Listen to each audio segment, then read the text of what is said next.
태초에 말씀이 계시니라. 이 말씀이 하나님과 함께 계셨으니 이 말씀은 곧 하나님이시니라.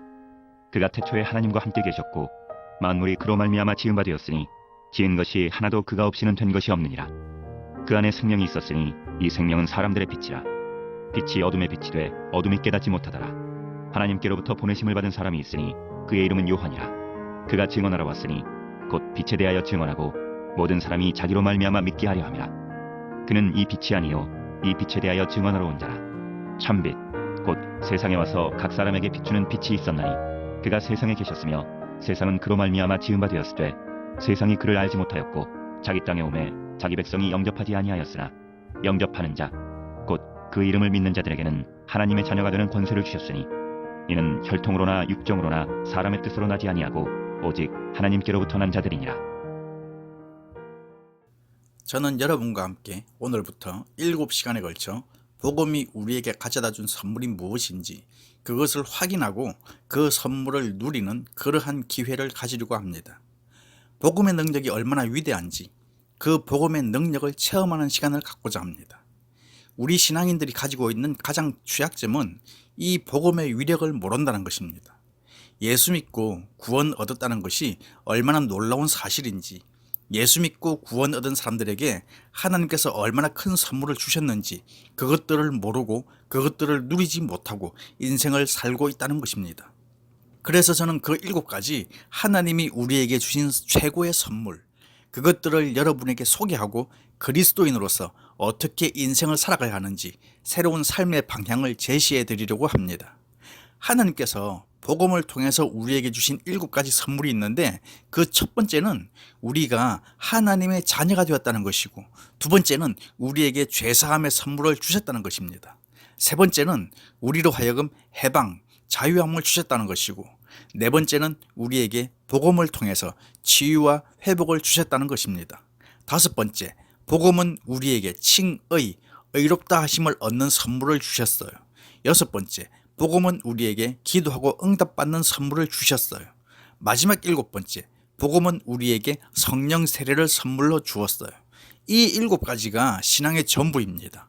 이 7가지가 누구든지 예수를 믿으면, 그래서 구원을 얻었으면 선물로 받은 아주 귀한 내용들입니다. 그래서 이번 7시간 동안에 이 하나님이 주신 선물을 발견하고 그것을 여러분의 삶 가운데 누림으로 말미암아 이전과 다른 새로운 인생을 살아가는 좋은 기회를 여러분이 맞이하시기를 축복합니다. 자, 그렇다면 이 복음이란 것은 무엇일까? 복음이 우리에게 이런 선물을 주었는데 우리가 먼저 알 것은 이 복음이라는 게 무엇인가 하는 거죠. 복음이란 곧 예수 그리스도입니다. 하나님은 우리에게 예수님을 통해서 모든 것을 주셨어요. 하나님은 예수님을 통해서 우리를 만나십니다. 하나님은 예수님을 통해서 우리에게 구원을 주셨어요. 그래서 우리는 예수님을 복음이라고 말합니다. 복음을 잘 알기 위해서 예수 그리스도, 그분이 어떤 분인가를 더 정확하게 아는 것이 중요한데, 왜냐하면 예수님이 우리 믿음의 대상이기 때문에, 예수님이 우리가 가지고 있는 믿음의 실체이기 때문에, 그러므로 예수 그리스도가 어떤 분인지를 알아야 하나님이 그분을 통해서 우리에게 주신 선물을 또한 알 수 있어요. 예수 그리스도, 그분은 어떤 분일까? 1절부터 3절까지 말씀입니다. 태초에 말씀이 계시니라. 이 말씀이 하나님과 함께 계셨으니 이 말씀은 곧 하나님이시니라. 그가 태초에 하나님과 함께 계셨고 만물이 그로 말미암아 지은 바 되었으니 지은 것이 하나도 그가 없이는 된 것이 없느니라. 자, 이 요한복음 1장 1, 2, 3절은 창세기 1장 1절과 깊은 관계를 가지고 있어요. 하나님이 태초의 말씀으로 천지를 창조하셨어요. 요한복음에서 태초의 말씀이 계셨어요. 그 말씀은 곧 예수님이라는 것이죠. 그 말씀이신 예수님은 태초에 천지를 창조하는 일을 감당하셨다는 거죠. 이 1절로 3절 말씀에서 우리가 발견하는 것은 복음이신 예수님은 어떤 분인가? 그분은 하나님이라는 것입니다. 이 말씀 안에 2가지 중요한 복음을 우리에게 가르쳐 주는데, 하나는 삼위일체 하나님입니다. 아버지와 아들과 성령이 하나 되심을 우리에게 말씀하셨어요. 또 하나는 예수님, 그분은 곧 하나님이라는 것입니다. 예수님, 그분은 곧 하나님이다. 여러분, 예수님은 못하실 일이 없으신 전능하신 하나님이십니다. 그분이 이 땅에 계신 동안에 죽은 자를 살렸어요. 귀신을 쫓으셨어요. 병자를 고치셨어요. 그분에게 있어서 그런 일들은 당연한 것이었어요. 왜냐하면 그분이 하나님이셨기 때문에. 우리에게는 그분이 행하신 일들이 다 기적이었지만 그분에게는 당연한 일이었다는 것입니다. 예수님은 이 땅에 살아계시는 동안 많은 기적을 행하셨어요. 많은 병자를 고치셨어요. 인간으로서 상상할 수 없는 놀라운 일들을 그분은 하셨어요. 생명을 주관하셨고 자연을 다스리셨고 귀신을 다스리셨어요. 왜냐하면 그분이 하나님이시기 때문에. 그런데 예수님이 가지고 계신 그 능력은 예수님에게만 국한되는 것이 아니라는 것입니다. 그분의 능력이 우리 것이 될 수 있다는 것이죠. 신약 성경에서 나타났던 예수님의 능력이 오늘 시대와 장소를 초월한 우리에게도 나타날 수 있다는 것입니다. 무엇을 통해서? 믿음을 통해서. 예수님이 가지신 그 모든 능력은 그분을 믿는 믿음을 통해서 여러분의 것이 될 수 있다는 것입니다. 예수 그리스도 그분이 하나님이시고 그분의 능력을 우리가 분명히 믿는다면 우리도 귀신을 쫓을 수 있어요. 병을 낫게 할 수 있어요. 죽은 사람을 살릴 수 있어요. 기적을 행할 수 있어요. 그러므로 우리에게 중요한 것은 바로 그 예수 그리스도를 믿는 믿음이라는 것이죠. 우리가 가지고 있는 가장 심각한 문제는 그 믿음이 없다는 것입니다. 돈이 없어서가 아니에요. 믿음이 없어서 문제라는 거예요. 내가 병약해서 문제가 아닙니다. 믿음이 없다는 게 문제인 거죠. 오늘 예수님을 통해서 그 믿음을 회복하시기를 축복합니다. 나도 그분을 향한 믿음만 분명히 가지고 있으면 성경의 기적을 행할 수도 있고 성경의 기적을 여러분의 삶의 자리에서 체험할 수 있어요. 이게 복음이라는 것입니다. 여러분, 믿음 생활을 제대로 하면 여러분의 삶은 기적의 연속일 수밖에 없어요. 여러분이 정말로 예수 그리스도 그분을 분명하게 믿고 살면 여러분의 삶에도 놀라운 일이 벌어질 수밖에 없어요. 그리고 여러분이 가는 곳마다 예수님이 행하셨던 놀라운 일들이 일어날 수밖에 없는 거예요. 이 믿음을 회복하시기를 축복합니다. 두 번째, 예수님이 어떤 분일까? 4절 말씀입니다. 그 안에 생명이 있었으니 이 생명은 사람들의 빛이라. 복음이신 예수님은 생명이라는 거죠. 죄는 우리 사람들로부터 생명을 다 빼앗아 갔어요. 그리고 우리에게 죽음이라는 선물을 가져다 주었어요. 여러분, 그런 고민해 보신 적 있습니까? 왜 인간이 이렇게 불행하게 살아야 될까? 인간은 왜 삶이 이렇게 고달파야 할까? 인간은 삶이 왜 이렇게 고통이 있는가? 이런 것 없이 세상을 살 수 없을까? 아니, 이런 고통이 없는 세상은 없을까? 그런데 여러분, 죄가 우리에게 그와 같은 고통과 불행과 죽음을 가져다 주었어요. 죽은 사람에게 무슨 소망이 있고, 죽은 사람에게 무슨 삶의 가치가 있고, 죽은 사람에게 무슨 삶의 의미가 있겠습니까? 아무것도 아닌 거예요. 죄가 인간에게 그러한 선물을 가져다 주었어요. 그래서 인간은 태어날 때부터 불행을 위해서 태어나고 불행하게 인생을 살다가 더 영원한 불행으로 가게 돼 있는 것이죠. 고통 가운데 태어나서 고통스럽게 살다가 더 큰 고통으로 가는 것, 이게 인간의 삶의 길입니다. 왜냐하면 생명을 빼앗겼기 때문에. 세상 사람들이 왜 이렇게 어렵게 세상을 살고 있는지, 왜 그렇게 무거운 짐을 지고 인생을 살고 있는지, 왜 그렇게 불행을 겪으며 살고 있는지, 그 이유는 한 가지죠. 생명을 빼앗겼기 때문에. 이게 인간의 현실입니다. 그렇다면 과연 인간은 그렇게 살다가 가는 것이 전부일까? 복음은 우리에게 새로운 길이 있다고 말씀하고 있어요. 예수 그리스도, 그분이 우리에게 생명이 되신다는 거죠. 사탄이 가져다 주었던 그 죽음이란 선물을 벗어버리고 새로운 선물, 생명을 우리에게 주셨다는 것이죠. 예수를 믿으면 생명이 있다는 거예요.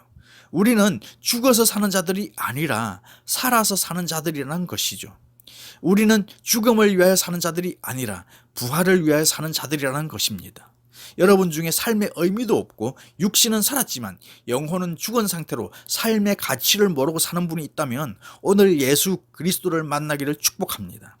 생명이신 예수를 만나야 삶의 의미와 가치와 소망을 회복할 수가 있어요. 왜 사느냐고 누가 물어보면 자신 있게 예수님 때문에, 예수님을 위하여 산다고 말할 수 있어야 합니다. 왜냐하면 누구든지 그 예수를 믿으면 생명을 선물로 얻기 때문에. 그런데 세상에는 살아있으나 죽어있는 사람이 참 많아요. 하나님을 위하여, 교회를 위하여 헌신하는 사람들을 보면 이유는 딱 하나. 죽어 살았는데 예수님 만나 생명을 얻은 거예요. 더러는 자살을 생각하기도 했고 이혼을 생각하기도 했고 삶의 모든 것들을 포기하고 어두운 골짜기로 들어가려고도 했고 그러다가 생명 되신 예수 그리스도를 만났더니 자기가 알지 못하던 새로운 삶의 영역, 그렇게 자기가 소망하던 그러한 삶의 자리가 있다는 것을 예수님을 통해서 발견하는 거예요. 생명을 얻어서 살아나게 되니까 주님을 위해서 헌신을 할 수밖에 없는 거예요. 그런 분들은 헌신하라고 말을 안 해도 헌신을 하는 거죠. 살았기 때문에. 사랑하는 여러분, 예수님만이 유일한 우리의 생명 되심을 붙잡으시길 바랍니다. 다른 것에서 생명을 얻으려고 하지 마세요. 예수 외에는 우리에게 늘 죽음만 가져다 준다는 사실을 기억하시기를 바랍니다. 예수께서 이렇게 말씀하셨어요. 내가 곧 길이요 진리요 생명이다. 요한복음 14장 6절에서 나만이 길이고 진리고 생명이다. 맞습니까? 또 요한복음 11장 25, 26절에서 나는 부활이요 생명이니 나를 믿는 자는 죽어도 살겠고 무릇 살아서 나를 믿는 자는 영원히 죽지 아니하리니. 예수님만이 우리의 생명이십니다. 예수님만이 여러분의 소망이십니다.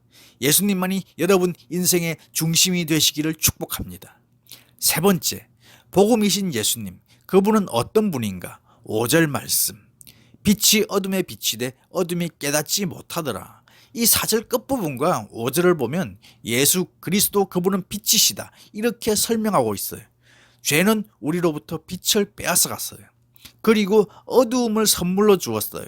인간의 존재는 생명이 아니라 죽음이고 그 죽음 가운데서 살고 있는 인간의 특징은 빛 가운데서 사는 자들이 아니라 어두움 가운데 사는 자들이라는 거죠.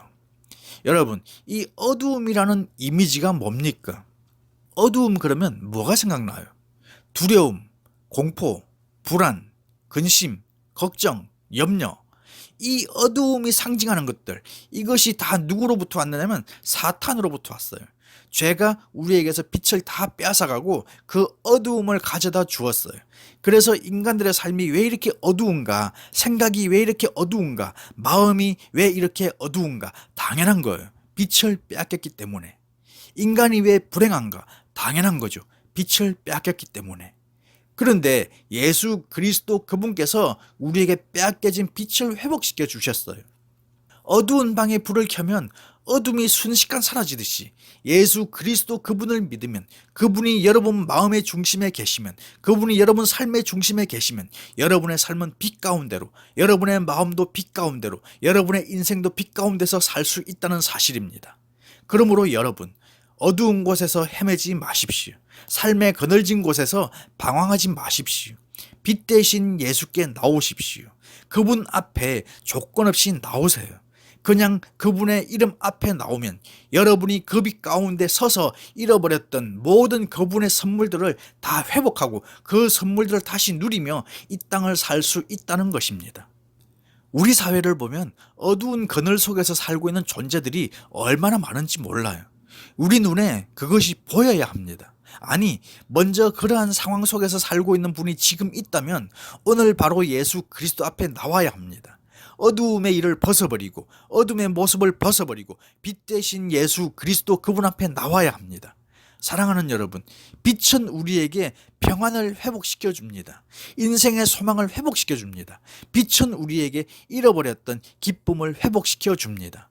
여러분들이 여러분들의 삶의 자리가 빛 가운데 있다는 것을 늘 인식하면서 살아야 돼요. 더 이상 어둠 속으로 가서는 안 됩니다.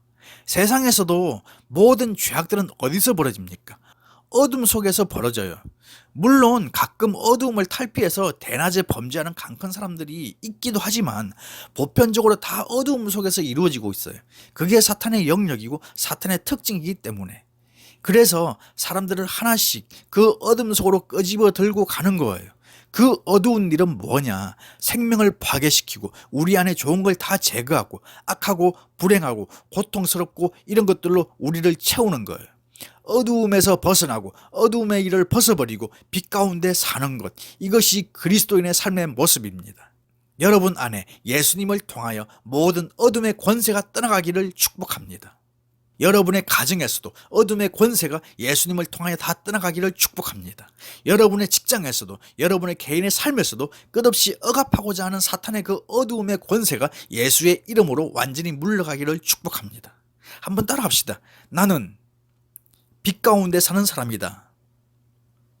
아멘. 바로 이것이 복음이신 예수님의 모습입니다. 그런데 갑자기 누군가를 소개하고 있어요. 6절부터 8절까지 읽어봅니다. 하나님께로부터 보내심을 받은 사람이 있으니 그의 이름은 요한이라. 그가 증언하러 왔으니 곧 빛에 대하여 증언하고 모든 사람이 자기로 말미암아 믿게 하려 함이라. 그는 이 빛이 아니요 이 빛에 대하여 증언하러 온 자라. 예수님이 어떤 분인가를 소개하고 이어서 그 중간에 세례 요한이라는 인물이 소개되는데, 이 요한이 왜 소개가 될까? 요한은 빛이 아닙니다. 그 빛에 대하여 증거하기 위해 보냄을 받은 사람이라는 것이죠. 예수 그리스도가 하나님이고 그분이 생명이고 그분이 빛이라는 사실을 세상에 알리기 위하여 부르심을 받은 사람, 그가 바로 세례 요한이라는 거죠. 세례 요한은 오늘 여러분을 말합니다. 세례 요한은 오늘 여러분 교회를 말해요.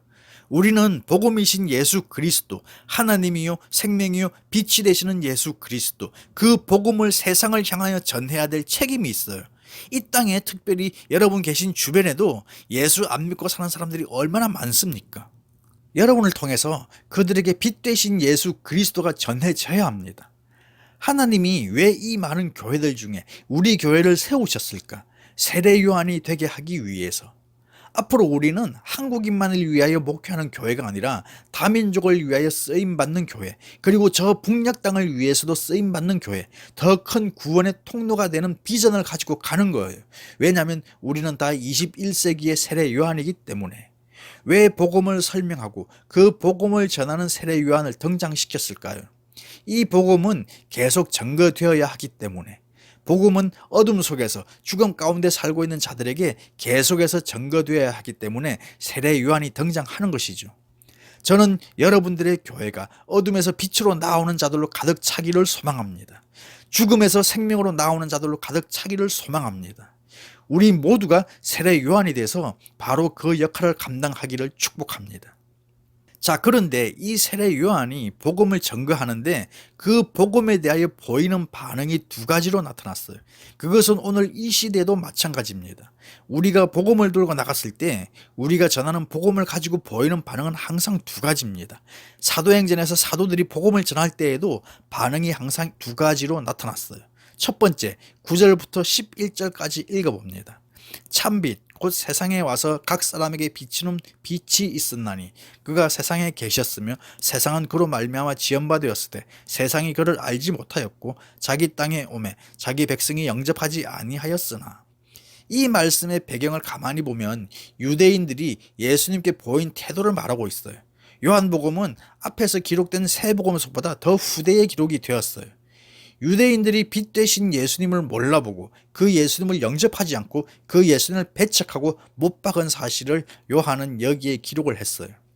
여러분, 죄는 인간들로부터 신앙을 빼앗아 가버렸어요. 하나님을 믿는 믿음을 빼앗아 가버렸어요. 그리고 선물로 가져다 준 것이 뭐냐면 불신앙입니다.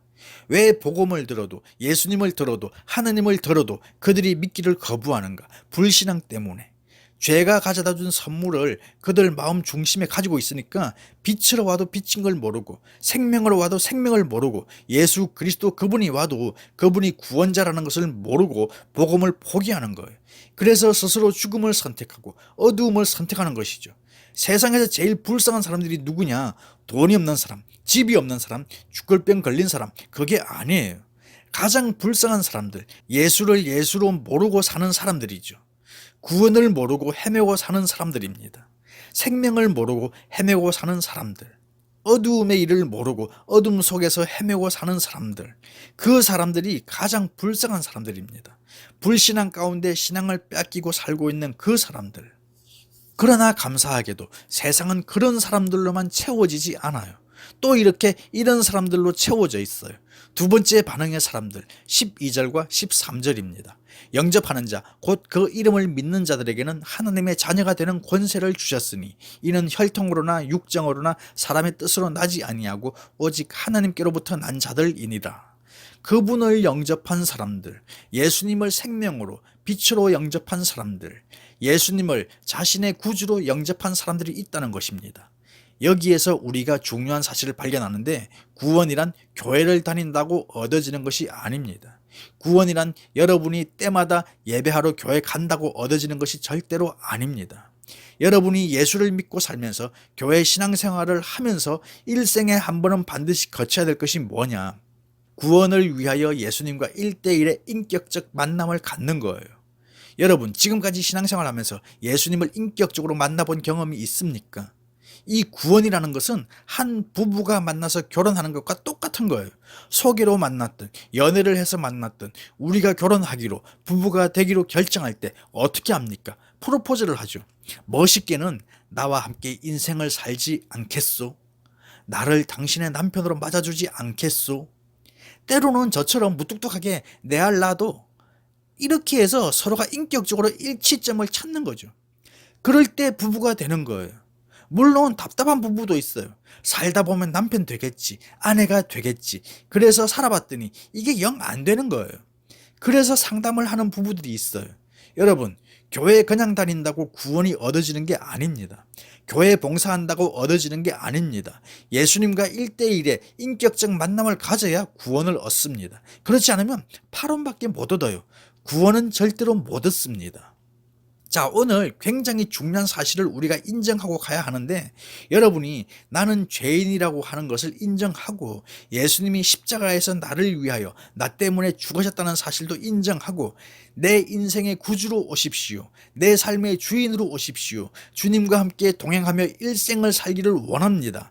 이러한 분명한 인격적 만남이 예수님과 여러분 사이에 있어야 합니다. 그래야 구원이 이루어지는 거예요.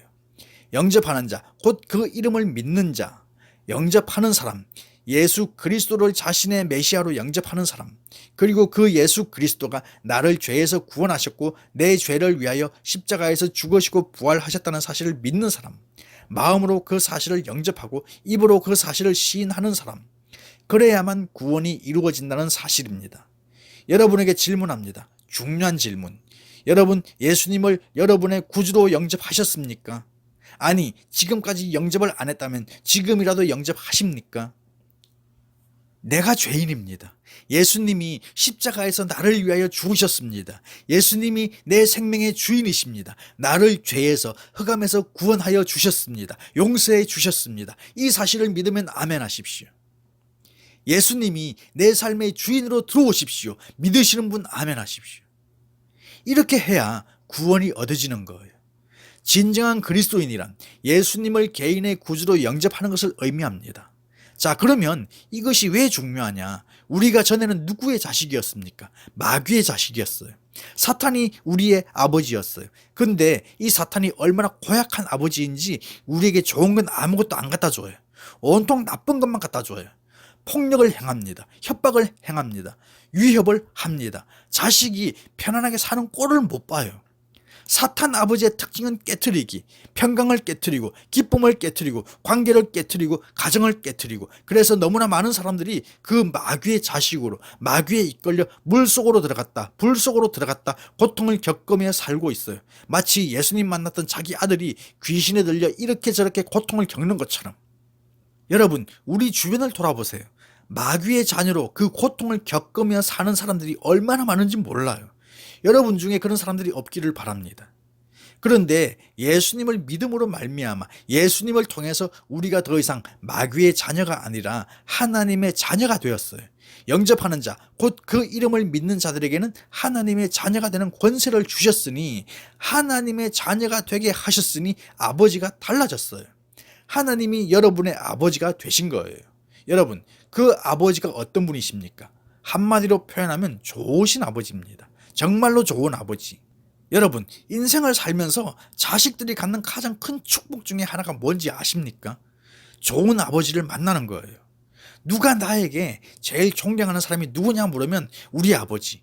좋은 아버지를 만나는 것보다 더 복된 인생이 없어요. 우리 하나님 정말로 좋으신 아버지십니다. 바로 여러분이 그분의 자녀가 되었다는 거예요. 하나님의 자녀가 되었다는 것이 얼마나 큰 선물이고 얼마나 큰 축복인지 우리가 이제는 이 땅에서 그것을 경험하면서 살아야 된다는 것입니다. 이 하나님 아버지의 또 다른 이름은 왕이라는 겁니다. 여러분은 곧 왕의 자녀라는 거죠. 한번 따라합시다. 나는 왕의 자녀다. 내가 하나님의 자녀요, 왕의 자녀라는 것입니다. 여러분 실감하십니까? 왕의 자녀라고 하는 그 자부심이 있으십니까? 저에게 그런 자부심이 있어요. 왕이신 하나님의 자녀다. 내가 무엇을 염려하고 무엇을 두려워하고 무엇을 근심할까? 어울리지 않는 거예요. 우리 아버지가 최고 부자인데, 우리 아버지가 가장 강한 용사인데 무엇이 두렵고 무엇이 우리에게 근심이 되겠습니까? 그분께 구하기만 하면 그분의 것이 다 내 건데. 어린 자식이 아빠 것이 있으면 그것을 좋아하죠. 탐내는 거예요. 그럼 뭐라 그럽니까? 손대지 마. 이거 내 거야. 그럽니까? 그래, 이거 다 네 거야. 아빠께 다 네 거야. 그러잖아요. 시집가고 장가간 아들딸이 시댁에 친정에 가면 뭘 쓰러 오잖아요. 부모님 댁에 나만 아는 게 없어요. 그래도 좋은 거예요, 부모는. 저는 이 관계에서 하나님과 우리의 관계를 배워요. 하나님도 아버지처럼 이렇게 생각하실 것이다. 내 것이 다 너의 것이다. 내가 하늘에서 가지고 있는 모든 보물이 다 너의 것이다. 근데 왜 그걸 못 누리냔 말이죠. 하나님의 자녀됨의 그 권세를 왜 못 누리고 인생을 어둠 가운데 사냐는 거죠. 근데 제가 나이 들면서 배운 게 있는데, 부모는 자식에게 내게 다 네 거다 이렇게 말하는데 자식들은 아버지 거 내 거 구분하더라고요. 그런데 하나님과 우리의 관계도 그렇더라고요. 하나님은 내게 다 네 거다 그러는데 우리는 주님의 것, 내 것 구분하는 거예요. 돈 생각해 보세요. 더 확실하게 그어놓고 살죠. 사랑하는 여러분, 우리 하나님 정말로 좋으신 분이십니다. 우리가 그분의 자녀가 되었다는 거예요. 복음을 통해서, 예수님을 통해서. 우리가 하나님을 영어로 God이라고 하는데 그 어원은 영어에 God에 있어요. God가 Good에서 나왔어요. 하나님은 좋으신 분, 하나님은 선하신 분이라는 거죠. 하나님은 언제나 우리에게 좋으신 아버지라는 거예요. 하나님의 자녀이기 때문에. 여러분, 우리가 그분의 자녀입니다. 하나님의 자녀예요. 이제부터 어깨를 펴고 사십시오. 난 왕의 자녀다. 어깨를 펴고 사십시오. 인생을 쭈그려 근을 찾고 근심하고 걱정하고 염려에 사로잡혀서 이러고 살지 말라는 거예요. 어깨 펴고 눈에 힘을 주고 하늘을 바라보며 난 하나님의 자녀다. 나는 왕의 자녀다. 이런 담대함으로 인생을 사시길 축복합니다. 하나님과 좋은 관계를 통해서 그분이 주시는 사랑, 그분이 주시는 위로, 그분이 주시는 격려, 그분이 주시는 용기, 그분이 주시는 평강, 이것들을 누리며 당당하게 우리에게 주어진 시간을 살아가실 수 있기를 주님의 이름으로 축복합니다.